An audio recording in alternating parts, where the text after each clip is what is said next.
மலரும் மனம் அத்தியாயம் 8. மாலை நேரம் நெருங்கிவிட விஸ்வா மற்றும் வினோதினியே மலர் அனுமதிக்கப்பட்டிருந்த ஐஷுவின் வெளியே காத்திருந்தனர். மருத்துவரோ நம்பிக்கையூட்டும் விதமாக இன்னும் எந்த தகவலையும் தெரிவிக்கவில்லை. ஆனால் விஸ்வாவின் மனதிற்குள்ளோ முழு நம்பிக்கை இருந்தது, அவளுக்கு ஒன்றும் நேர்ந்து விடாது என்று. முக்தியிடம் இருந்த அழைப்பு வந்து கொண்டிருக்கவே வேணுமென்றே எடுக்காமல் இருந்தால் வினோ. ஹே வினோ, விஸ்வா அழைத்தவாறே அவர்களின் அன்னை தேவி அங்கே வந்தார். அன்னையை கண்டதும் அம்மா என்றவளோ அழுகையோடு அவரின் நெஞ்சில் சாய்ந்து அழ ஆரம்பித்தாள் வினோதினி. ஒண்ணும் இல்ல, சரியாயிரும். டாக்டர் எதுவும் சொன்னாங்களா? இன்னும் இல்லம்மா. ஆமா, நீங்க எப்படி வந்தீங்க? தனியாவாமா வந்தீங்க? விஸ்வா கேட்க, நம்ம டிரைவர் கூட தான்ப்பா வந்தேன். அது இருக்கட்டும் வினோ, உன் வீட்டுல இருந்து ஏன் யாரும் இன்னும் வரல? நான் தான் சொன்னேன்லம்மா, நேத்தே இவங்க யாருக்குமே மலர பிடிக்காதுன்னு. நான் புகுந்த வீட்டுல கொஞ்சம் கூட இறக்கமே இல்லம்மா. எரிச்சலா அவங்கள பார்க்கவே பத்திக்கிட்டு வருது. இவ என்ன யாருவாமா? என்னதான் கோபம் இருந்தாலும் ஏத்துக்கிடாம இருந்தாலும் இப்படியாமா? இப்போ இத பத்தி நினைக்க வேண்டிய நேரம் இல்லம்மா. உனக்கு துணைய அம்மா வந்துட்டால நான் பாத்துக்கலாம். விஸ்வா நீ போப்பா, உனக்கு வேலை இருக்குல்ல, நாங்க பாத்துக்கிறோம். இல்ல நான் இருக்கேம்மா. ஆனா உனக்கு வேலை ரொம்ப இருக்குமே. பரவாயில்லம்மா, மலருக்கு ஒண்ணும் இல்லைன்னு தெரிஞ்சதுக்கு அப்புறம் நான் கிளம்புறேன் உறுதியாய் கூறவே இதற்கு மேல் அவனிடம் மறுத்தால் கேட்கவா செய்வான்? புரிந்து கொண்ட தேவி அதன் பின் எதுவும் கூறவில்லை. சிறிது நேரம் செல்ல மூர்த்தியும் அவனின் தந்தை இருவரும் வர தன் சம்பந்தியை கண்ட தேவி எழுந்து நின்றனர். அவர்களும் வேகமாய் தேவியை கண்டவரை வந்தனர். அடடா, வாங்க சம்பந்தி, நீங்க எப்படி இருக்கீங்க? வினோ ரொம்ப பயந்துட்டா, உங்க பொண்ணுக்கு எதுவும் ஆகிருமான்னு. வீட்டுல தானே இருந்தேன், அதான் டிரைவர் கூட்டிட்டு வேகமா வந்துட்டேன். இன்னும் டாக்டர் எந்த தகவலும் சொல்லல, கவலைப்படாதீங்க, ஒன்னும் ஆகாது சம்பந்தி என தன் சம்பந்தி வீட்டாருக்கு ஆறுதலாய் அவர் உரைக்க அதை கேட்ட விஸ்வாவிற்கோ எள்ளும் கொள்ளும் வெடித்தது. வந்தவர்கள் மகளை பற்றி ஒரு வார்த்தை கேட்டு பின் சம்பந்தியை கேட்டால் சரி. ஆனால் அவர்கள் இவ்வாறு கேட்கவே சுருதுளி கூட பாசமில்லை. கடமைக்காக வந்திருப்பது போல் தான் தோன்றியது. நினைத்தவனுக்கோ நிற்க முடியவில்லை. ஆனாலும் மலரினை விட்டு விலக முடியாது அவளுக்காகவே நின்றிருந்தான். எதுக்குமா அம்மாவை போய் அவ்வளவு தூரத்துல இருந்து வர வச்சிருக்கேன்? உனக்கு பயமா இருந்ததுன்னா அம்பிகா பரிமளத்தை கூப்பிட்டு இருக்க வேண்டியதானே?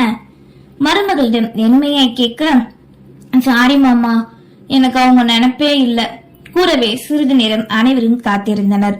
மருத்துவர் வெளியே வர இப்போதும் விஸ்வாவை வேகமாய் மலர் எப்படி இருக்கா படபடப்பாய் கேட்டான். அவங்க சாப்பிட்ட பாய்சன் எல்லாம் எடுத்துட்டோம். ரொம்ப நேரமா ஈரத்துல இருந்ததால ஃபீவர் அவங்களுக்கு அதிகமா இருக்கு. டாக்டர் எப்போ அவ கண்ணு முழிப்பா? வேற பிரச்சனை இல்லையே? முன்னே வந்து வினோதினி கேட்க, டேஞ்சர்ஸ்ல இருந்து ரிலீவ் ஆயிட்டாங்க, பட் இன்னும் கான்சியஸ் மட்டும் வரல. எவ்வளவு நேரம் ஆகும்னு சொல்ல முடியாது, கண் விழிக்கிறத பொறுத்துதான் இருக்கு. நாங்க ட்ரீட்மெண்ட் பண்ணும்போது அவங்க ரொம்ப டிப்ரெஷன்ல இருக்கிற மாதிரி இருந்தது. பாடி கண்டிஷன் முன்ன விட இப்ப லோவா தான் இருக்கு. இத்தனை பேர் இருந்தும் ஏன் அந்த பொண்ணை இப்படி விட்டீங்க? சாரி டாக்டர், இனிமே நாங்க நல்லா பாத்துக்கிறோம். கணவனும் மாமனாரும் கூற வேண்டியதை தானே கூறினாள் வினோதினி. சரி ஓகே, நர்ஸ் வந்ததுக்கு அப்புறம் நீங்க போய் பாருங்க கூறிவிட்டு சென்றுவிட நிம்மதியாய் கண்ணாடியின் கதவின் மீது சாய்ந்தான் விஸ்வா. வினோதினியும் தன் அன்னையை அணைத்துக் கொண்டு தவிப்பினை வெளியிட, இனி பிரச்சனை இல்ல, அப்ப நான் கிளம்புறேன், கடையில வேலை இருக்கு கூறிய மூர்த்தி மனைவிடம் பார்வையால் விடைபெற, ஏங்க கொஞ்சம் நெல்லுங்க, மலர பார்க்காமலே போறீங்களே, அவளின் முகத்தினை கண்டாலாவது திருந்துவானா என்ற எண்ணத்தில் கேட்டார் வினோதினி. நாளைக்கு வந்து பாக்குறேன், ஏதாவதுன்னா கூப்பிடு, போயிட்டு வரேன் பொதுவாக கூறியவன் சென்றுவிட தன் மாமனாரினை கண்டால், நீங்க எல்லாரும் போய் கொஞ்ச நேரம் ரெஸ்ட் எடுங்க, நான் இங்கே இருக்கேன்.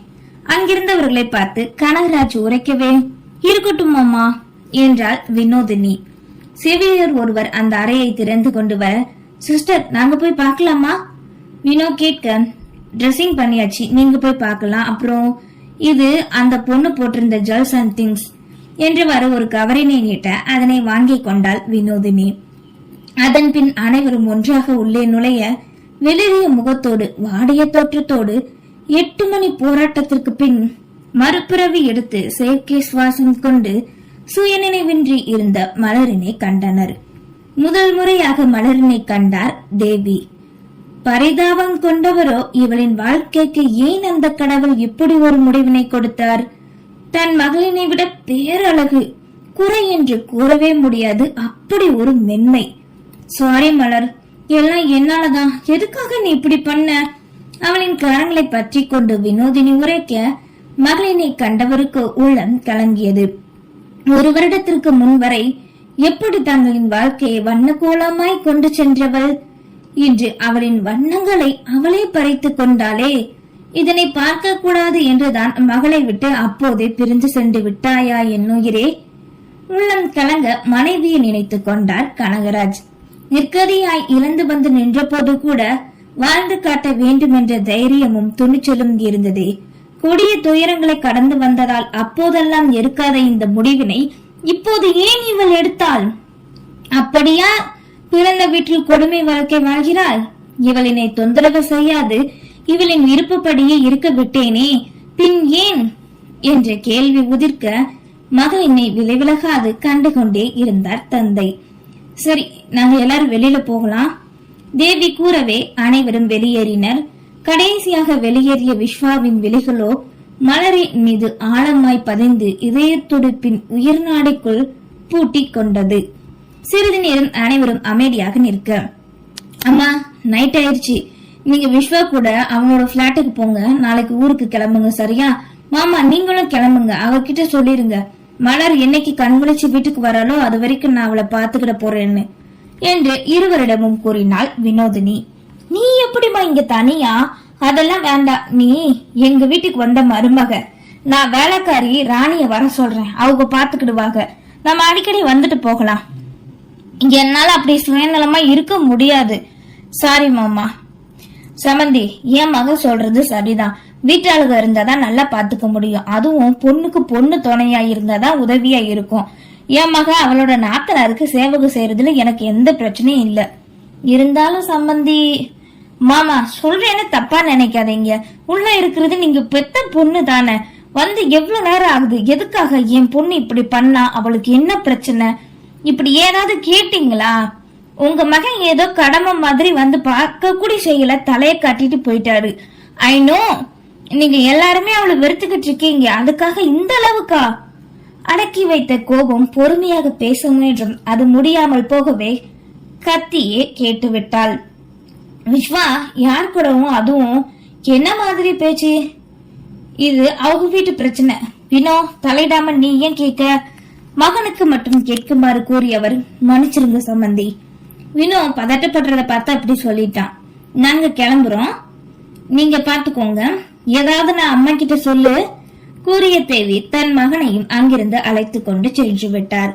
அவர்கள் இருவரும் விழிகளை விட்டு மறையவே தன் மாமனாரை கண்டவளும், சாரி அம்மா தயக்கத்தோடு கேட்க, விடுமா, ஒரு அப்பாவா இவளுக்கு செய்ய வேண்டியதை செஞ்சேன், ஆனா இவ அதை ஏத்துக்காம வேற பாதையில போனா, அந்த பாதை முடிஞ்சதும் திரும்பவும் வந்தா, அப்பவும் என் கடமையை நான் செஞ்சேன், இதுக்கு மேல நான் என்னமா பண்ண சொல்லு? இப்படி வந்து கிடக்குற அளவுக்கு நான் என்ன கெடுகிட்டாப்பனா? ஐயோ மாமா ஏன் இப்படி பேசுறீங்க? பின்ன எப்படிமா பேச சொல்ற? 4 பேர் 4 விதமா ஒரு வருஷமா என்ன பார்த்து போற இடத்துல எல்லாம் பேசி அவமானப்படுத்திக்கிட்டு இருக்காங்க. நான் இந்த கோபத்தை எல்லாம் இவகிட்ட காட்டியிருக்கேனா இல்ல இத பத்தி தான் சொல்லியிருக்கேனா? இன்னும் எங்களை அவமானப்படுத்தாம உன் விருப்பப்படி இருந்துக்கோமான்னு தானே சொல்லி வீட்டிலே விட்டுருக்கோம். அப்பவும் இப்படி பண்ண என்னமா பண்ண? இவளால மூத்திக்கு எவ்வளவு அவமானம், எத்தனை வரன் வந்து போச்சு தெரியுமா? எனக்கு புரியுது மாமா, ஆனா நீங்க உங்களையும் சுத்தி உலகங்களையும் நினைச்சீங்களே தவிர மலரோட மனசு எப்படி துடிக்கும்னு நினைக்கலையே. நீங்க கடமையே பண்ணீங்க, அவ விருப்பப்படி வீட்டுல இருக்க விட்டீங்க, சரி. ஒரு நிமிஷம் கூட அவளோட வேதனைய புரிஞ்சுக்கலையே மாமா. ஒவ்வொரு நாளும் அவ ஜெயில் வாழ்க்கை வாழ்ந்து சித்திரவதையில துடிக்கிறா. நீங்களும் அவரும் வெளியில போயிருக்கிறீங்க, மத்த வேலை வரும்போது இத மறந்துடுறீங்க. ஆனா அவ தனக்கு அமைச்சு கொடுத்த விதியோட வாழ்க்கைய நினைச்சு நினைச்சு தினமும் சாகுறா மாமா. மலர் எதுக்காக இந்த முடிவெடுத்தா தெரியுமா? நேற்று நான் பூஜை பண்ணும் போது என்று நேற்று தன் வீட்டில் நடந்த அனைத்தையும் கூறினாள். என் மேல தப்பு இருக்குன்னு எனக்கு தெரியும் அம்மா. மலர் என் கூட இருந்தா நல்லா இருக்கும்னு நினைச்சுதான் கூப்பிட்டு போனேன். ஆனா நேற்று அத்தையும் சித்தையும் அப்படி பேசுவாங்க நான் நினைக்கல. எனக்கு மலரோட பாஸ்ட் தெரியாது. நேத்து தெரிய வரும்போது அந்த அதிர்ச்சியில இருந்ததால தடுக்க முடியாம போச்சு. அவளோட மனசு அந்த நிமிஷம் எவ்வளவு காயப்பட்டிருக்கும்னு அவ வயசு பொண்ணு என்னால புரிய முடியும் அம்மா. இப்ப மட்டும் இல்ல, நான் வர்றதுக்கு முன்னாடியே அடிக்கடி அவளை பேசியே புதைச்சிருப்பாங்க போல. வீட்டுல வேலை பார்க்கிற வேலைக்காரி கூட அவளுக்கு எதுவும் செய்ய மாட்டிக்காங்க என்று தான் வந்ததிலிருந்து இதனால் வரை நடந்த அனைத்தையும் கூறினாள். வினோவின் மனதில் இதன் பின்னாவது மலரின் மீது அக்கறை கொள்வார்களா என்றே எண்ணியது. தன் மாமனார் அமைதியாக இருக்கவே, நான் யாரையும் குத்தம் சொல்லணும்னு நினைக்கல மாமா, மலரோட இடத்துல இருந்து நான் சொல்றேன். நான் அவளுக்கு ஒரு நல்ல அண்ணியா துணையா இருக்கணும்னு ஆசைப்படுறேன் என வினோதினி கூற அனைத்தையும் கேட்டவாறே இருந்தார். யாராவது ஒருத்தர் மட்டும் பேஷண்ட் கூட இருந்தா போதும், 2 பேரும் இருக்கக்கூடாது. அங்கே வந்த செவிலியர் கூறிவிட்டு செல்ல, மாமா இன்னைக்கு மலர் கான்சியஸ் இல்லாம தானே இருக்கா, அதனால என்னோட உதவி தேவை இருக்காது. இந்த ஒரு நாள் நீங்க இருக்கீங்களா, நான் மார்னிங் வந்துடுறேன். எப்படியாவது சேர்த்து வைக்க வேண்டும் என்ற முயற்சியில் கூறினாள். சரிம்மா நான் இருக்கேன், டிரைவர் வெளியில இருப்பான், நம்ம கார்லயே போயிருமா பத்திரமா. சரிங்க மாமா, உங்களுக்கு சாப்பாடு கொடுத்து விடுறேன், வெளியில எல்லாம் சாப்பிட வேண்டாம் கூறியவளோ யோசனையாயிருக்கும் மாமன்னாரை ஒரு பார்வை பார்த்து விட்டு சென்றாள். தன் மகள் சொந்த வீட்டிலே நரக வாழ்க்கை வாழ்ந்திருக்கிறாள். இது தான் வேறு அவளை காயப்படுத்தி கொண்டிருக்கோமே. தான் வாழ்ந்து முடிந்தவன் தானே, தனக்கு எப்படி மகளின் துயரம் புரியாமல் போனது? காரணம், அம்பிகா விஷம செடியை தன்னுள்ளே வளர்த்து கொண்டிருக்கிறாள் என்பதை அறியாதிருந்தார். மகளின் மீது இரக்கம் கொண்டவருக்கோ விழிகள் கலங்க அவள் இருந்த அறைக்குள் நுழைந்தார். அதே நேரம் இங்கே தன்னறைக்குள் நுழைந்து கதவினை சாத்திய விஸ்வா படுக்கையில் விழுந்தான். மனம் முழுவதும் மலரினை சூழ்ந்திருந்தது. அவனை எவ்வாறெல்லாம் காயப்படுத்தினார்கள் அவளை என்று தங்கை கூறிய சொற்கள் செவியில் விழ தன்னால ஏற்றுக்கொள்ள முடியாது துடித்தான். தனக்கே இப்படி என்றால் அதனை அனுபவித்த மலருக்கு எப்படி இருந்திருக்கும்? தங்கையின் வீட்டிற்கு சென்று முதல் 2 நாட்கள் அவளின் பாராமுகம் முறைப்பு கண்டுகொள்ளாது இதெல்லாம் தங்களிடமிருந்து விலகிக் கொள்ள அவள் செய்த செயல்கள். எங்கே தங்களோடு நட்பு வைத்துக் கொண்டால் தன்னால் பிரச்சனை வந்துவிடுமோ என்ற பயம் விஸ்வாவினை அசைத்தது.